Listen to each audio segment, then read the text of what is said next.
आज के वीडियो में मैं आपको बताऊंगा कल के वीडियो में ऐसे हम लोग क्या जाने थे बताइए पहले कि गुड कंडक्टर, रेसिस्टर और इंसुलेटर किसको बोलते हैं रेसिस्टेंस के आधार पर। आज के वीडियो में हम लोग जानेंगे कि कौन कौन से फैक्टर्स हैं जो फैक्टर्स अफेक्टिंग रेसिस्टेंस, जो रेसिस्टेंस को प्रभावित करते हैं। वैसे कौन कौन से फैक्टर्स हैं जिनसे रेसिस्टेंस भी प्रभावित होता है, यानी रेसिस्टेंस घट सकता है, बढ़ सकता है। ये ऐसा किन किन चीज़ों से ऐसा हम कर सकते हैं कि वायर सेम है लेकिन फिर भी हमको रेसिस्टेंस बढ़ाना है और घटाना है, तो हम क्या करेंगे क्योंकि हमको ज़रूरत के हिसाब से वैसा करना होगा। तो ऐसे के लिए क्या क्या पॉइंट्स हैं हमारे पास, तो उसको देखेंगे। तो सबसे पहला मैं एक बार लिखता हूँ कि कौन कौन से फैक्टर्स आपको रेसिस्टेंस को प्रभावित करते हैं। तो सबसे पहला जो प्रभावित करने वाला है कारक फैक्टर वो है लेंथ ऑफ कंडक्टर।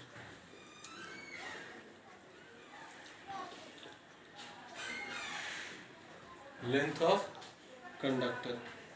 दूसरा है एरिया ऑफ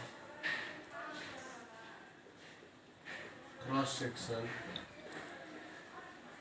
ऑफ कंडक्टर।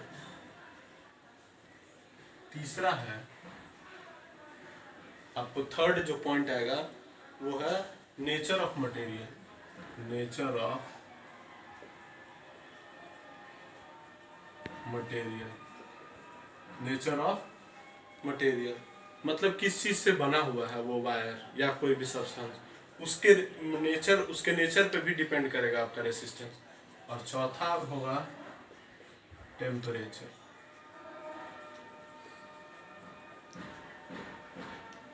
तो ये चार चीजें हैं जिन पर रेसिस्टेंस हमारा डिपेंड करेगा। तो चलते हैं हम लोग कि कैसे। अब हम लोग तो ये जान गए कि किन किन चीजों पर रेसिस्टेंस डिपेंड करेगा। पहला लेंथ ऑफ कंडक्टर, दूसरा area of cross section of conductor, तीसरा nature of material of conductor और चौथा temperature given to the conductor. लेकिन इससे पहले हम लोग अब जानेंगे कि ये कैसे कैसे डिपेंड करेगा। आखिरकार ये डिपेंड कैसे करेगा, किस तरीके से डिपेंड करेगा। डायरेक्ट होगा, इनवर्स रिलेशन होगा, कैसा रिलेशन है इसको जानते हैं हम लोग जरा। तो पहला हम लोग लिखेंगे कि कैसे लेंथ प्रभावित करता है इन सब चीजों को।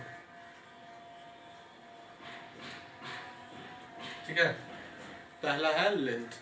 तो आप हमेशा याद रखिएगा कि resistance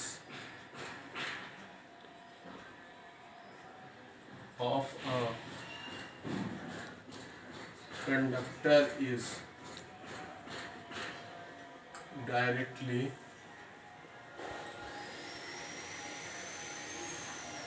proportional to its length। मतलब क्या बोल रहा है कि रेसिस्टेंस जो होगा वो लेंथ पे के डायरेक्टली प्रोपोर्शनल होगा। ठीक है, रेसिस्टेंस क्या होगा, लेंथ के डायरेक्टली प्रोपोर्शनल, यानी R is proportional to L। इसका कहने का मतलब क्या है कि L को हम ट्वाइस करेंगे तो R भी ट्वाइस होगा, L को हाफ करेंगे तो रेसिस्टेंस भी हाफ होगा। लेकिन इसके लिए क्या होगा, keeping all other factors constant. बाकी सारे जो फैक्टर्स होंगे उनको हमको क्या रखना होगा, इसके लिए कांस्टेंट होगा, तभी ये ऐसा होगा। L को हम लोग 3 टाइम करेंगे तो रेसिस्टेंस भी क्या होगा, 3 टाइम्स बढ़ जाएगा। अब एक क्वेश्चन कि which wire has high resistance. Number 1 long wire या number 2 short wire and why. आपसे ये क्वेश्चन पूछा जा सकता है, इसको दो मोड में पूछा जाता है। एक तो पूछ देता है कि लॉन्ग वायर या शॉर्ट वायर, या दूसरा दे देगा कि एक 10 मीटर का वायर है और एक है 4 मीटर का वायर, और बोले कि इन दोनों में से किस वायर, सेम मटेरियल के वायर में किस वायर का रेसिस्टेंस ज़्यादा होगा। तो आप लोग अभी पढ़ चुके हैं कि रेसिस्टेंस जो है वो डायरेक्टली प्रोपोर्शनल है लेंथ की। ठीक है, रेसिस्टेंस क्या है, डायरेक्टली प्रोपोर्शनल है लेंथ के। तो लॉन्ग वायर का रेसिस्टेंस क्या होगा, ज़्यादा होगा, और शॉर्ट वायर का रेसिस्टेंस कम होगा। वाई में आप लिख लीजिएगा, because resistance is directly proportional to length, the length is directly proportional to resistance. इस ढंग से आप इसमें बोल सकते हैं। दूसरा जो है, या इस मोड का क्वेश्चन होगा कि 10 मीटर या 4 मीटर, तो आप बोलिएगा कि ऑब्वियसली 10 मीटर वाला आंसर होगा हमारा। क्यों? क्योंकि 10 मीटर रेसिस्टेंस जो होगा वायर का, वो क्या करेगा, उसका वायर का लेंथ बढ़ेगा उसका, और वो लेंथ बढ़ेगा तो रेसिस्टेंस बढ़ेगा। तो इन दो टाइप के क्वेश्चंस में आपको कहीं भी इस टाइप से ही पूछता है, तो हमेशा याद रखिएगा कि ज़्यादा रेसिस्टेंस का वायर चाहिए तो हम लोग को लंबा वायर लेना पड़ेगा, और कम रेसिस्टेंस का वायर चाहिए तो छोटा वायर लेना होगा। अब सेकंड फैक्टर की ओर बढ़े, और वो है एरिया ऑफ क्रॉस सेक्शन।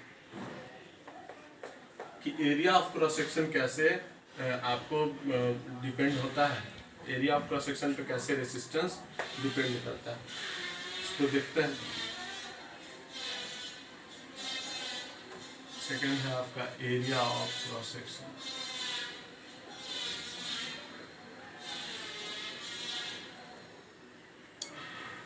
तो याद रखिएगा, resistance is inversely proportional to area of cross section।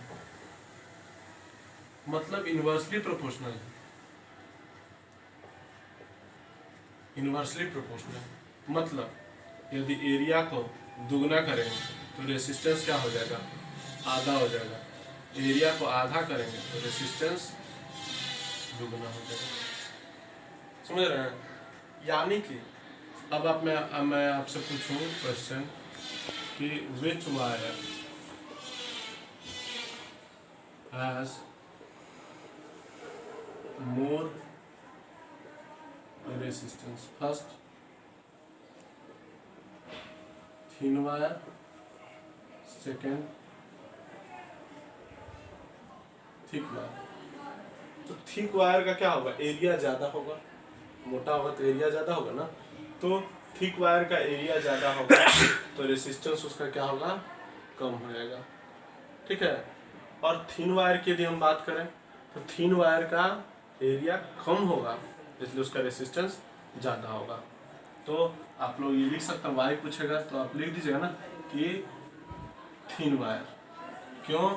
Because resistance is inversely proportional to area of cross section and thin wire has less area, so it will have less resistance। ठीक है, sorry मोर resistance, मोर resistance.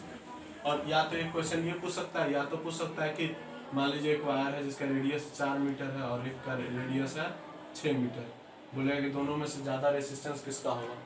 लेकिन ये सारी बातें कब होंगी, फिर मैं बोल रहा हूँ उसी ढंग से, keeping all other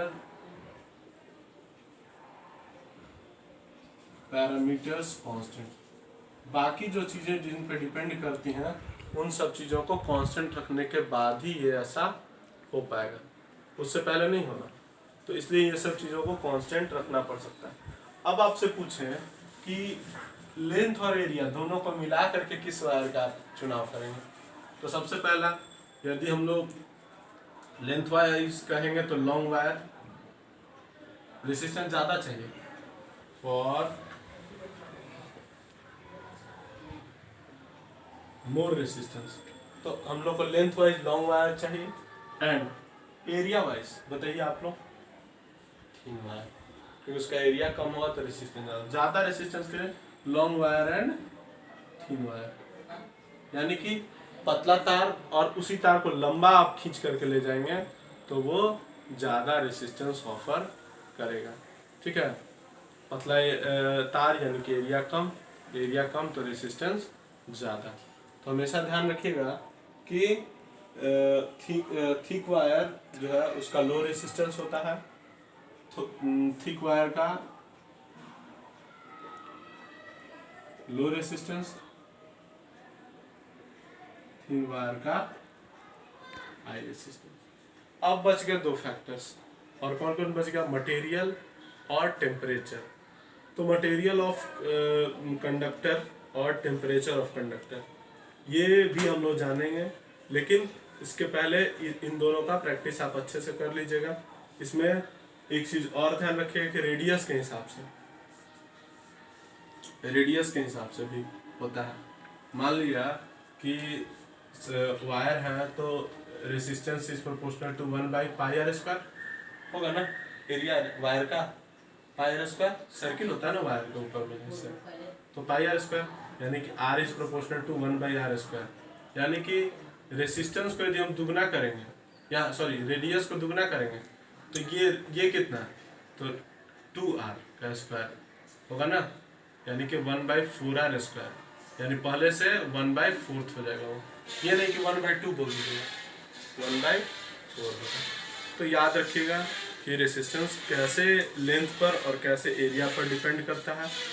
इस पूरे वीडियो को अच्छे से समझ लीजिएगा, फिर कोई प्रॉब्लम आएगी तो आप मुझसे पूछिएगा। हाँ, एक चीज़ और, किसी बच्चे ने पूछा था मुझसे कि रेसिस्टेंस में तो सर आप बोले थे कि कांस्टेंट होता है, लेकिन वेरिएबल रेसिस्टेंस में वो कांस्टेंट आप बोल रहे हैं कि वैल्यू बार बार चेंज होता है।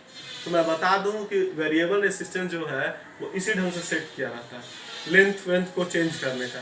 तो किसी पर्टिकुलर एक्सपेरिमेंट की हम बात करेंगे तो उसका वैल्यू फिक्स होगा उस वेरिएबल रेसिस्टेंस का। फिर अदर एक्सपेरिमेंट या अदर हम एक्टिविटी करेंगे तो उसको बार चेंज करेंगे, तो फिर उस एक्टिविटी के लिए वो कांस्टेंट हो जाएगा। तो हर पार्ट के लिए वो अपना कांस्टेंट होगा, लेकिन उसको चेंजेबल भी है वो, क्योंकि देखा ना रेसिस्टेंस को हम चेंज कर सकते कि नहीं, आज आप जान गए, लेंथ बदल के, एरिया बदल करके। तो ऐसे ही उसको चेंज किया जाता है। एक मशीन है पोटेंशियोमीटर, आप लोग आगे चल के पढ़िएगा तो उसमें इसका इस्तेमाल होगा। फिलहाल के वीडियो में इतना ही। अगले वीडियो में हम लोग बाकी जो 2 फैक्टर्स बच गए हैं उनको हम लोग अच्छे से करेंगे।